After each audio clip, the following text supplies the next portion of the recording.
This podcast is proud to be part of the TalkSport Fan Network. TalkSport. Powered by fans.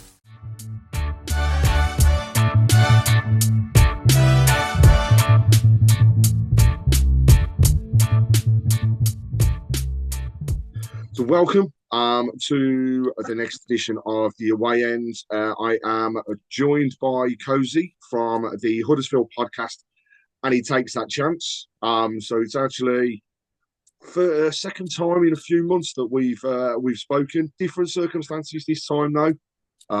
We were both fighting that relegation situation last time we spoke. None of us read it. Exactly. We both went down. It's been a different summer for both teams, and the rebuild that's taken place.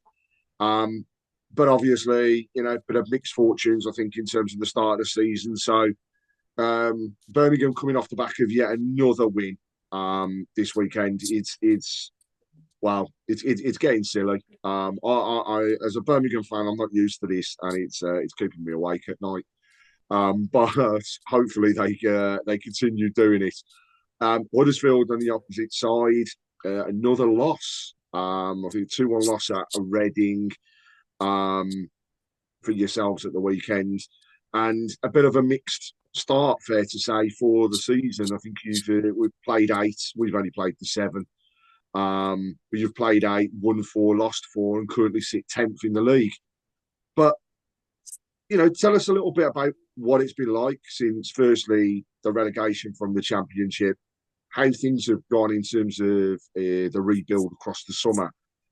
And also, I think it's fair to say, the expectations of Birmingham and Huddersfield were very similar. I think we were ranked there or thereabouts, the pair of us, as part of bookies' favourites for promotion back to the Championship.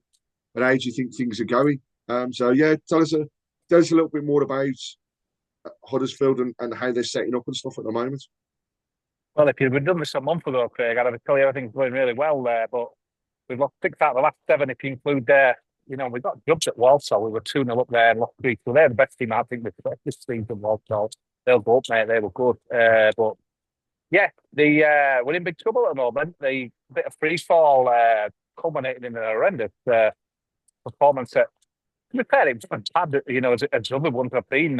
We've had some shocking ones recently, but yesterday at Reading, really disappointing. We took the lead and they were really poor, but individual error again, centre back ball watching, lost the ball and they equalised. And honestly, then second half, they weren't much better, but they ended up winning. And yeah, honestly, Craig, there's not going to be much optimism on the top for the 50-yard place where he'll go at the moment. So maybe look at 70 feet out of me, and all of a sudden, the native directors talk of a protest on Saturday. I don't know what about, because we've got an American owner who's come in, and when we spoke last, we had a different manager.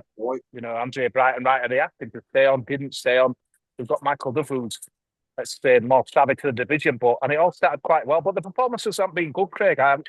We're getting them results, but I remember League One what it was like before, and you just grind stuff out. So you're kind of thinking, okay, if we won the first 3, maybe even 4, I think it was, and then you're thinking, it's not spectacular, but we're expecting to improve, and it's kind of gone the other way, really, mate. Really disappointing. And yeah, I think the biggest problem we've got compared to yours, I mean, obviously a bit of a difference in kind of funds, shall I say, but we needed a big playing revolution that we still got to play scarred with this relegation, Craig, and not just that relegation. The season before we were struggling. So you've got players there who were just like used to losing, the culture's losing. And mentally, mate, we've seen it already. A horrendous performance against Northampton the week before. Once the first goal was in, it was a shocking own goal. The play stinks like a stone. And you know what it's like when you've had some really disappointing seasons. Everyone thinks, here we go again, that same mentality. And it kind of seems to have gone across to the players. And then your old mucker Steve Bruce came along on Tuesday night. They're flying. Perfect time to players, mate. They didn't do all spectacular.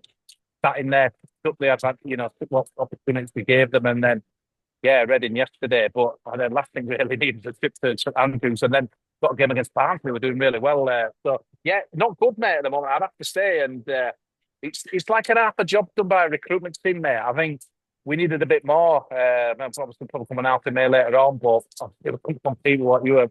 Looked like we had him, to be honest, mate. I think even came in the building to chat and etc. But to be honest, mate, I know we've messed about with the strikers. We even got Freddie Ladap. But mate, I think this shows where we are with everything. Like we didn't get what we moved on to Taylor at Luton. That was the second target. He didn't come because Luton couldn't get a player a player in that they wanted.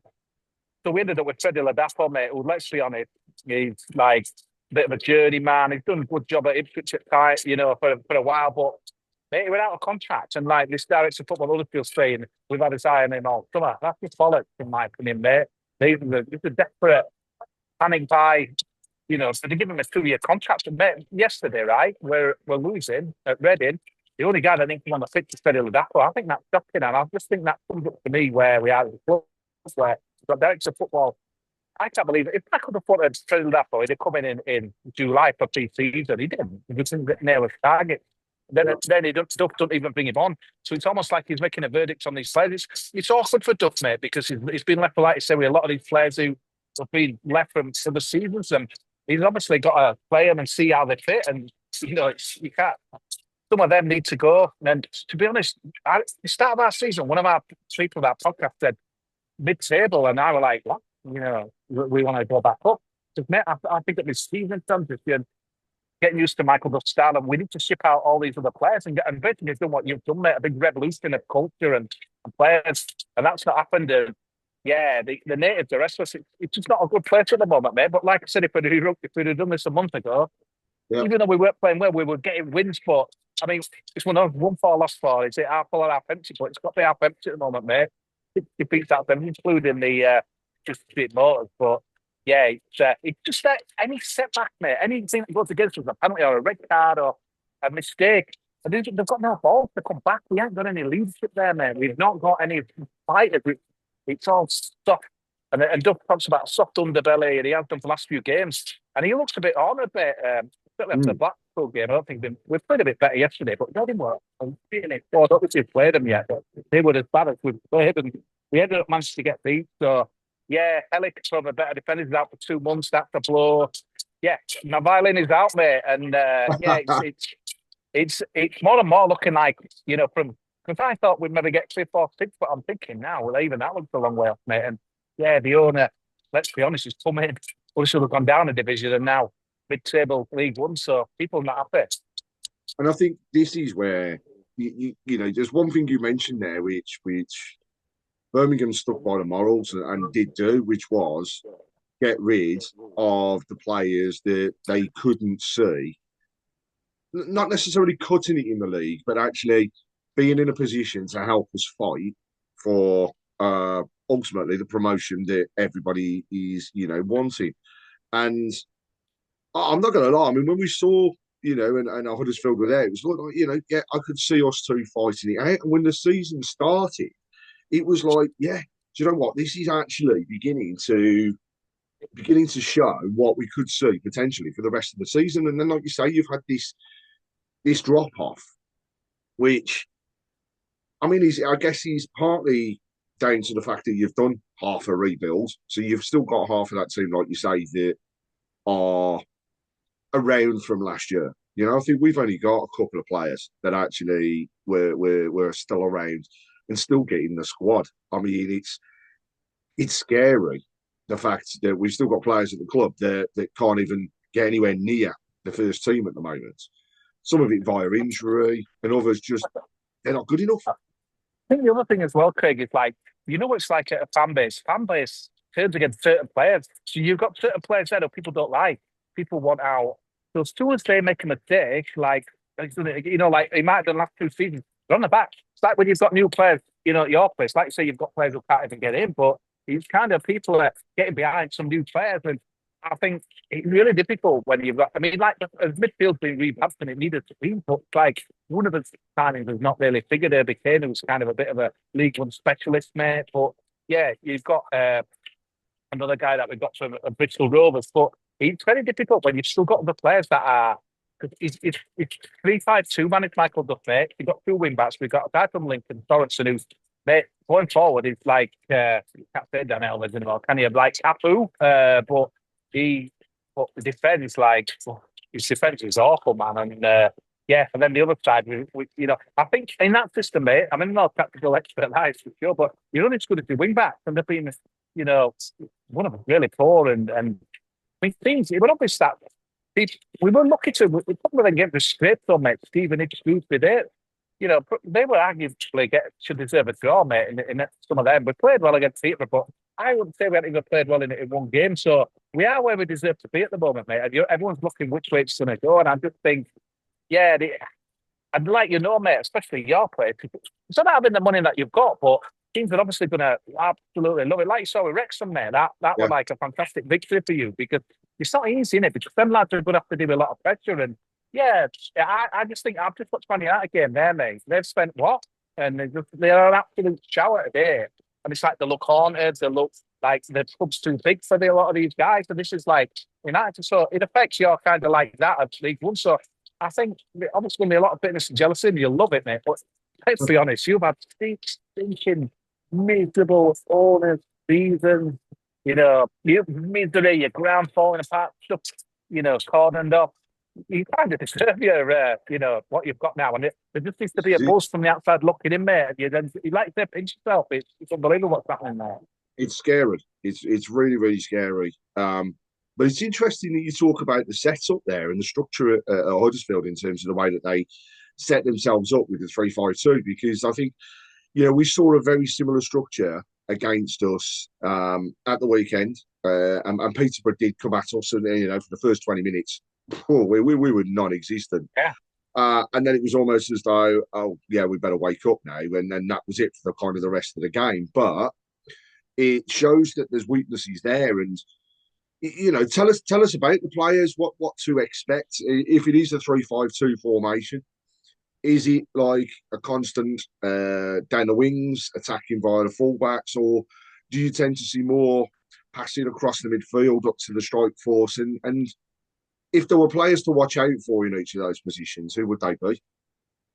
Yeah, well, Potter's keeper got injured in the one, but we've had two players injured in one the last 2 weekends. So, I mean, we have had a bit of bad luck. I don't like to kind of, you know, with referees and stuff. Everyone has the war story. So, but like players wise, mate, like I say, solid.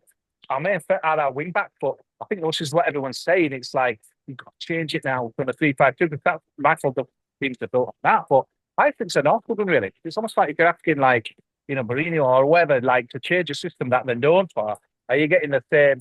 And a lot of managers are like, there's some like, we'll just be better at plan A rather than having a plan B. But obviously, defeat after defeat, and you've seen, you know, not good performances as well. The centre backs are really slow. That's a big issue, mate. We've signed a guy called Nigel Longwick. He's on loan from Wolves. He's got pace. He's only a young guy. He caught out yesterday for the goal, but we needed a bit of speed. But your other two guys that we've got at the moment, Tom Lee, veteran, slow as anything.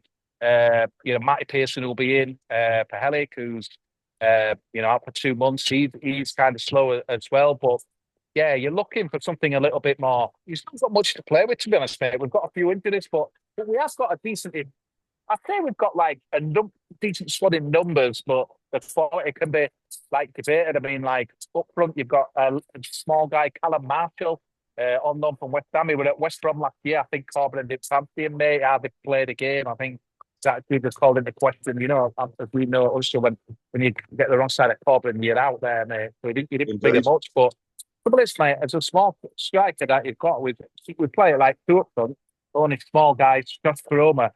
You need to get that ball on the floor. You need to spread stuff through. You need, you know, we haven't got any good wingers, mate, anymore. Thomas from France, so he's out of it. But basically, you've just got these fullbacks and that midfield that's still working to find its way, really. So it's, yeah, I think if it had gone maybe the other way around, you know, like if we'd have lost the first three and won the next four and whatever, then people's mindset and everything's different. But it just seems to be kind of going backwards. Then obviously there's going to be the subplot of Alpha May on Tuesday night, which you know, because someone that we want. But you know, I would argue even if he was there, to be honest, Craig, it's like where's your ammunition? Where's your firepower and stuff today? Again, don't want to compare apples to pears. It's not them a bit better than us, but what's in the game? Got guys, you know, top class boxing, mate, top class balls going in the box, and they were feasting on them today and that as well. Because we haven't really got any of that, but we did have at the start. But teams have figured us out, and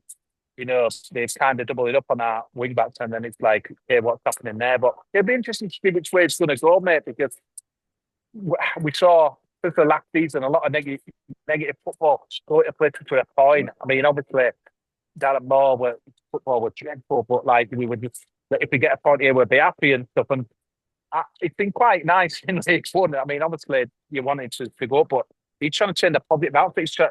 People expect to win now, and that's the big difference from years of just let's get a point here. Apart from that, it's our season where we nearly, won the playoff final. But so yeah, it'll be fascinating to see how it's set up, mate, because I still think we'll go there and have a little bit of a go, but it does worry me that we get easily picked off and the way you are at the moment. There won't be many.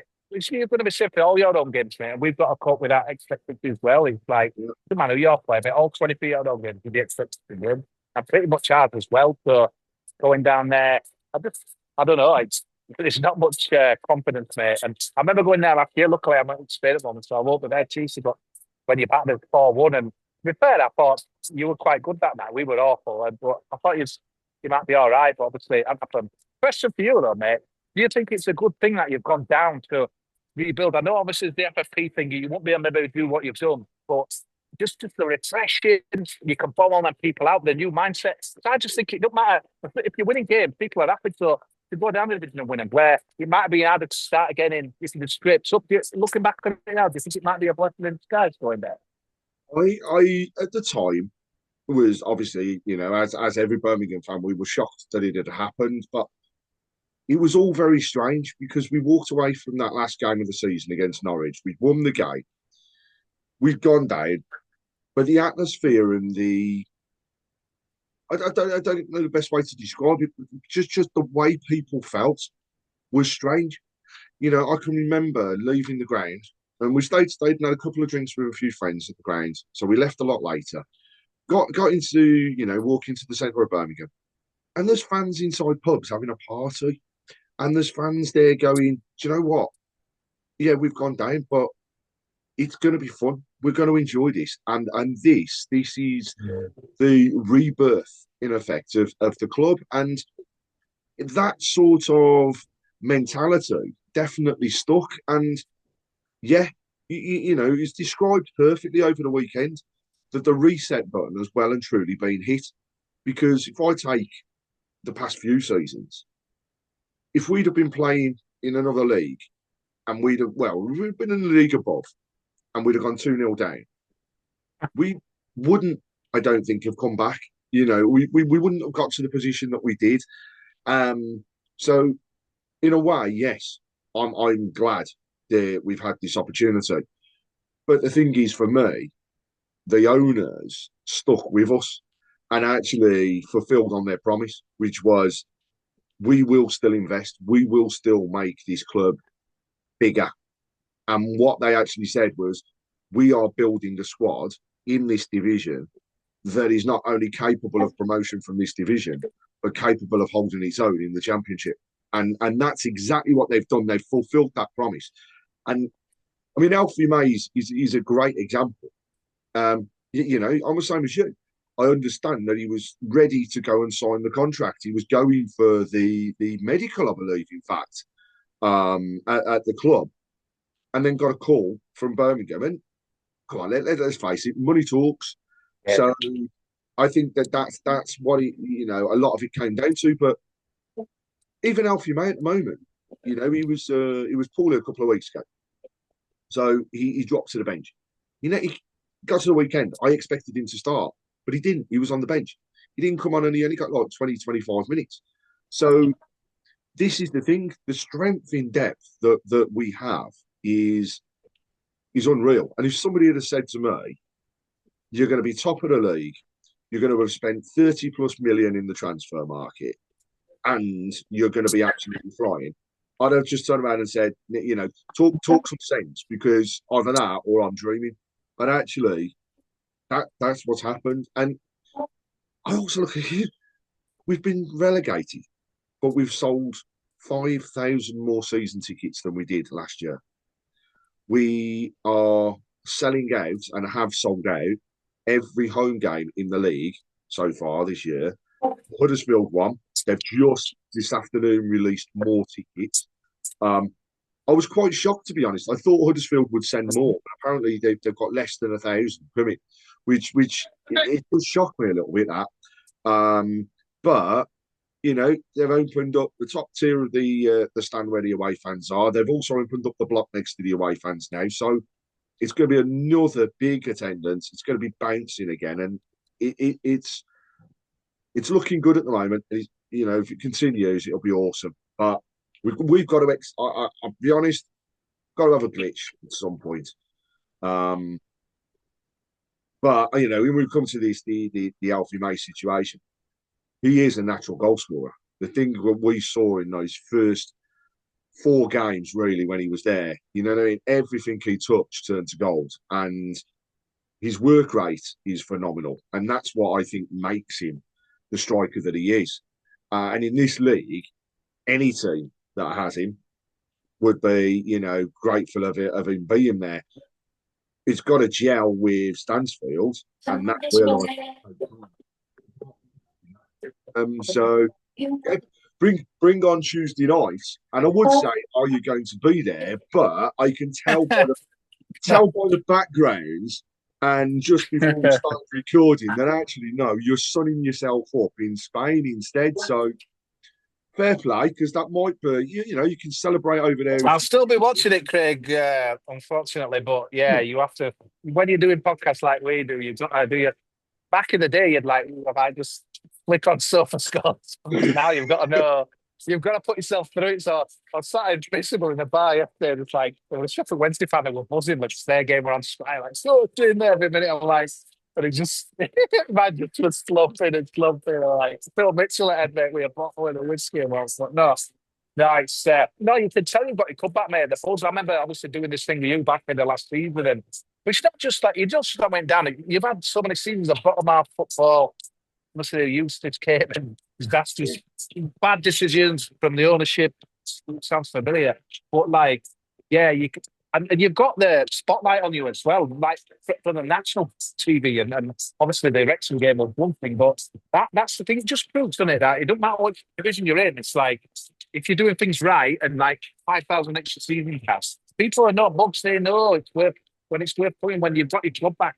Obviously, when we got Premier League back, getting it 7 years ago now, but you, mate, you went there and you were a vibe, and people want to come. You go around your town centre. And posters up, there's scarves and colours. You see stuff you don't normally see. It just feels good. But at the moment, we're kind of a bit. I want to still coming into this where we were kind of sat with everything, and obviously recent weeks you've been to think even more. But to me, the ground run is pretty impressive. I think early on because people were saying your manager were in choice, and it's to get everyone gelling and early on. But it's just not that complacency in it. It's like Tuesday night, you can't look and think, we're on a bad run and you're, come back from behind against Peterborough because football ain't like that. But it's your fans that'll be the ones to not be complacent on that. Because I know what it is. I was in Northampton last week, mate, thinking they're crap, they're 18, we're unbeaten at home, and all of a sudden we're 3-0 down after an hour. You're thinking, wow. This is the thing, I think the other thing with the fans is the expectation is so high because we were both relegated. And you've got that element of positivity that dwindles in once you start getting results. Arguably, I would still say at the moment the Birmingham are working at about 70-75% of what they can do. The team's still to gel, and we had this discussion the other week, right, on Tilton Talk, saying, have we actually seen yet our best first 11?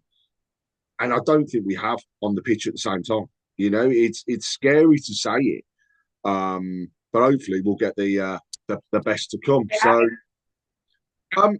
I know you enjoyed this last time, with the name 5 players. So I'm going to challenge you again, even though it wasn't. Oh no, this is alcohol free. So I've got no excuse here. I don't think that. So I don't think I've done last season when I was doing it. So yeah, so this gets even more pressure now. So, can you name, obviously, well, we know you can name the 5, but let's see if you can remember the ones that you did or whether you can come up with any more. No. Ian Bennett, I've said that the last time. Ian Bennett, Paul Mulden. He was that horrendous David Edgar. Horrendous, mate. That one that you got me last time. Peter Unlove, God rest his soul. I haven't even got my tips. You have got another goalkeeper as a hint.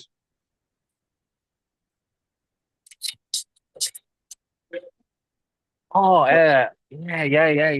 Paul, I think it was Paul, wasn't it? He No. wasn't, but Birmingham No. signed him from you, Yeah. and he was a free transfer when we got him. Another friend, I will say, of Tilton Talk. So, do you want Was to? it?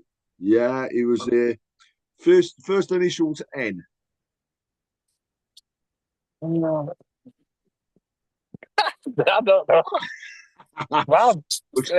His surname begins with V. Oh. Nico Vassar. Oh, that's That's the horrendous. He was, one. yeah, no way. Nico, yeah, fantastic, mate. Late night. Yeah. Yeah, you've got some other great ones that you've mentioned there, but I mean, further names. James Vaughan was at both clubs. You've mentioned David Edgar, Lee Novak was Yeah, at both the clubs. Christian Pierce as well. Yeah. You've mentioned Nico Vass and Peter Unlove. Chris Holland. I mean, what a legend he was at Birmingham when he was there. Yeah. He was just the midfield maestro. Barry Horn as well. Another great midfielder.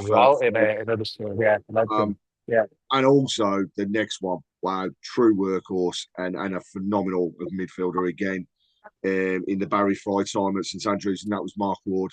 He was just, in fact, I'll argue, we haven't until recently had another midfielder like him. They don't make him like him these days. How many red cards now would he get if he banned for our one of these days? We all have stopped everything. It's like, yeah. That's the thing we were saying, last time we spoke about Mark Ward was saying, can you imagine one of his tackles in the game now if it happened in the first couple of minutes? Right? You'd be down to 10 men within, 5-10 minutes. I saw that Bruno Fernandes today. I mean, don't get me wrong, it wasn't a great tackle, but that'd have been not even a very yellow back in the day. Yeah, that's it. It wouldn't have been that for fun, mate. Yeah. And then going back over, I mean, you've mentioned as well Paul Molden, but you've got Dennis Clark back in the 70s, Phil Summerhill, friend of Tilton Talk and my neighbour. So Phil's a great advocate of both clubs. And then three other names really going back over the years, well before our times. But Jack Wheeler, Seymour Morris, and the earliest one I could find was a transfer in the 23-24 season. He was classed as an attacker. That's all it says, attack. And his name was Ernie Islip. And he transferred between the clubs. So just shows we've got a history. Can't believe I didn't get him, Craig. That's disappointing. So you've covered a little bit about what you're expecting on Tuesday, but we get to that part where I have to say, can you give us your prediction? And this season we're saying, give us your prediction with your head and the prediction with your heart. Can't see anything else but an home win, mate. But 3-1. I think we might get a goal, but there's too many issues, mate. They didn't have to break up a play. I hate them full stop for a lot of reasons, but he could have done to be yesterday, to be honest, mate, to regroup, get our players back and have a training ground. But you know what the manager said, there's no time to get anything. It's just game after game in this division. It's mad, isn't it? I mean, they said championship bad, but what's that stuff? It is crazy, but yeah, honestly, mate, hopefully an upset, but from what I saw yesterday against Reading, even then took the lead. They were rendered and they ended up, beating them. But I suppose the only thing is no pressure on us probably on Tuesday. But like I said, with that small away and following reduced and stuff, that feels weird. I think everything's out at the moment. So yeah, I think 3-1 and that sounds like it might not start off with me, but yeah, you can see that happening as well. But yeah, I'll be watching it. Just not like a bit. Yeah. Well, you can have the best of both worlds because you can be sitting in a bar watching it, and then if things don't go wrong, you just drink loads, and if things go right, you drink loads. I mean, it's a win-win that one. That's all. Yeah, that's a proper football fan, that, isn't it? But yeah, no. But no, mate, just like I said, Birmingham Huddersfield, there's been so much over the years between us two and stuff, but it's amazing that we're in the same division, but there's such a buzz about. I want that buzz that you've got in at our place, and things can change quick in the game in football, but it's tough times at the moment, mate. And it's a while since I don't think it'll be a plus. It'll probably a bit of Twitter rubbish, mate, but it's like that.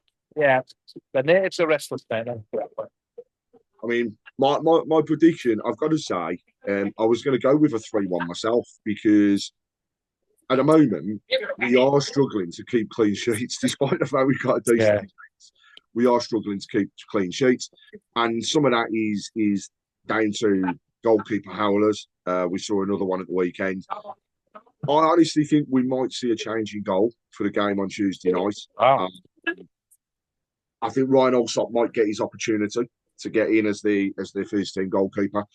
But Chris Davies may, have other plans in mind. So, in the manager we trust, and we just like to see what's going to come up. But yeah, my prediction was going to be 3-1 as well.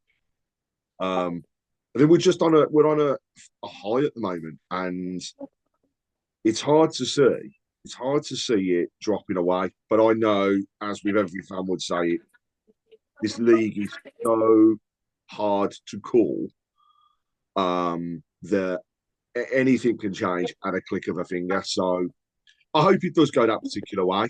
I'm not going to lie. I'd love to give you an absolute drubbing, but I don't think that's going to occur.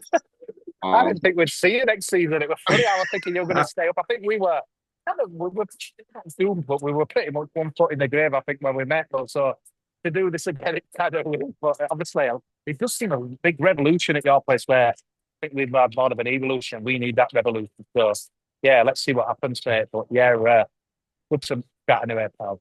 No, definitely. And as always, thank you very much for joining us on your way end. We will get together when we are playing Huddersfield again and run through some stuff. And as always, when you come to it, if you want any of us to join you on your podcast, we are more than happy to do so. But thank you again. Enjoy the rest of your holiday. I hope you're on Tuesday doesn't get ruined too much. But no, let's look forward to a good game. Thank you very much for joining us, and keep on. Hasta luego.